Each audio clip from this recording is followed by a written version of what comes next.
Werner Herzog is a man who hardly needs an introduction. He is in total probably one of the most infamous film directors out there, and considering how many films he has made, everyone and their mother has likely seen one or two, or at the very least has been exposed to a clip with his fantastic narration.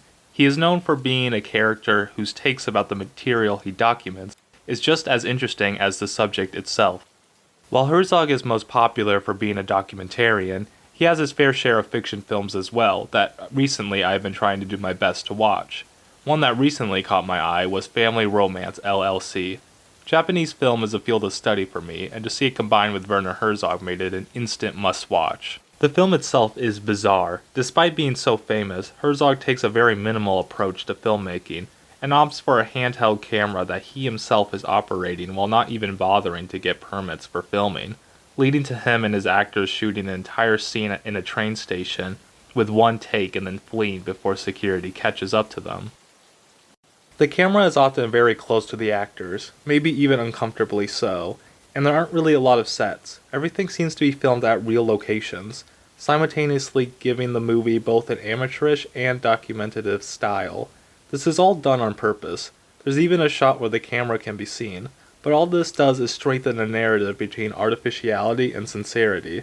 While the film is a constructed narrative, the business it portrays is real, and even the actors involved are actual employees of this business. With all that said, I want to delve into the themes of this film and why I believe it is so important to our times. Immediately, the film straddles the line between real life and fiction. Any review of the movie will tell you this, but the layering of these elements continues to become more and more convoluted as the narrative progresses. While many vignettes are presented, the most focused on is Yuichi Ishii and Mahiro. Ishii's business is one that rents out people to act as missing family members or friends. He has recently been hired to play the part of Mahiro's father.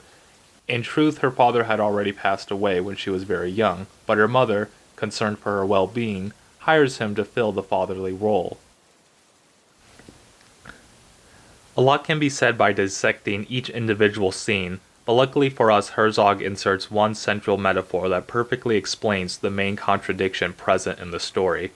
While Mahiro and Ishii are at a park bonding, they walk across a performance of students engaging in a samurai sword fight. Of course, their swords are fake and their deaths staged. Later on, Ishii recounts a dream to his friend where he once again witnesses the students fighting their battle, but this time they do not even possess fake swords. They are merely pantomiming with nothing but their hands in the air. These ruminations on the false samurai reveal the relationship Ishii has with Mahiro. There exists a complete alienation between the actual purpose of fathering and the act of fathering. In a broader sense, there exists an alienation between the purpose of connection and the act of connecting. People dutifully fulfill their roles because it is what must be done. They do not act for any other reason. Human relationships are thus reduced to transactional meetings. In the case of the film and the business it represents, quite literally.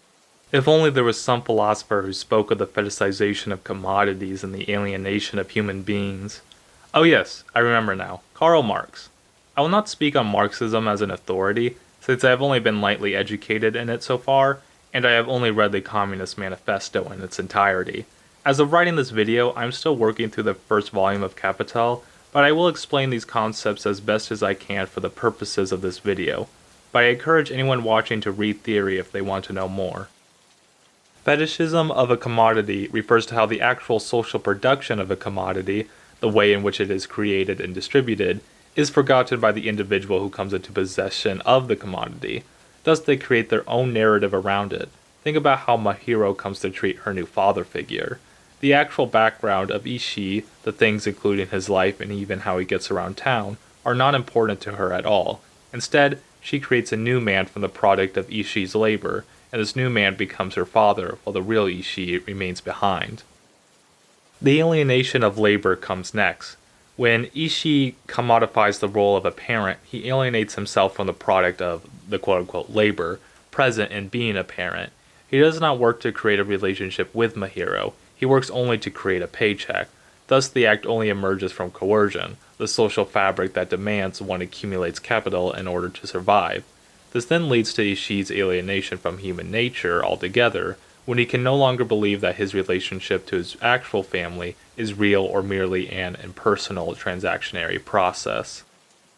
This all culminates with Mahiro falling in love with Ishii as her father.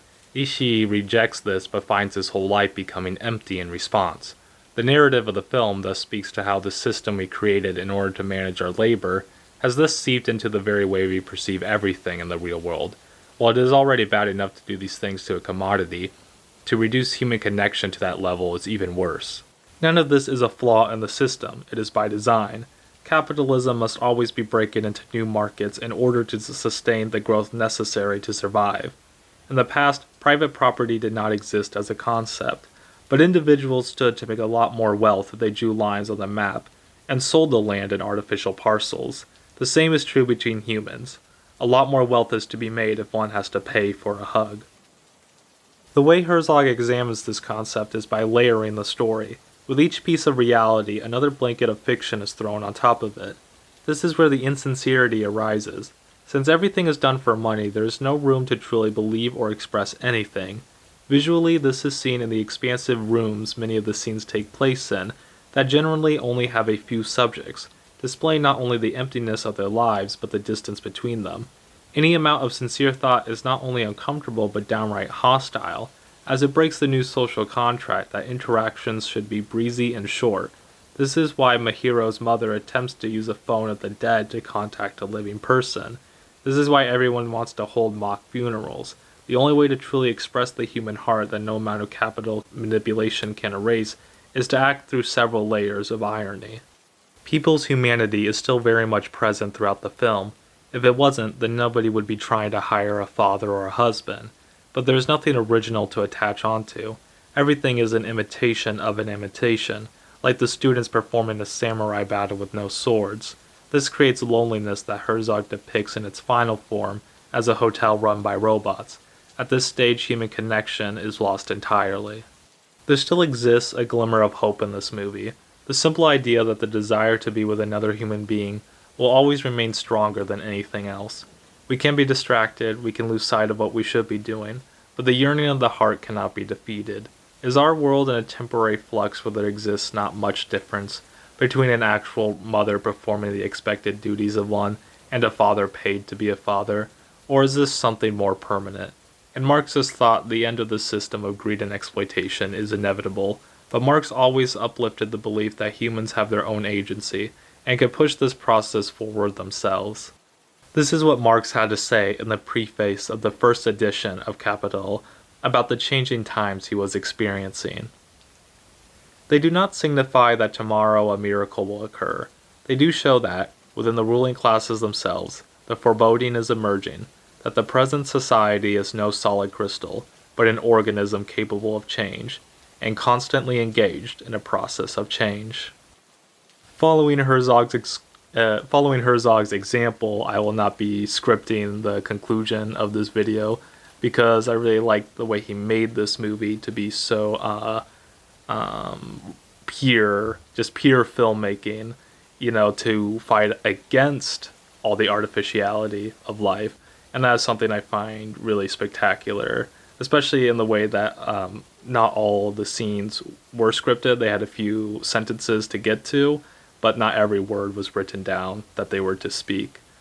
So the way that Ishii pretends to be a father, especially the scene where he's talking with Mahiro, and she's speaking to him about the boy that she has a crush on, and he makes up that story about how he met Mahiro's mother. To me, I think that scene just best exemplifies that relationship. They're finding comfort in a made-up fiction, which is interesting because I myself am finding comfort in this made-up fiction. I don't really know what that all means, but I like a movie that gets me thinking.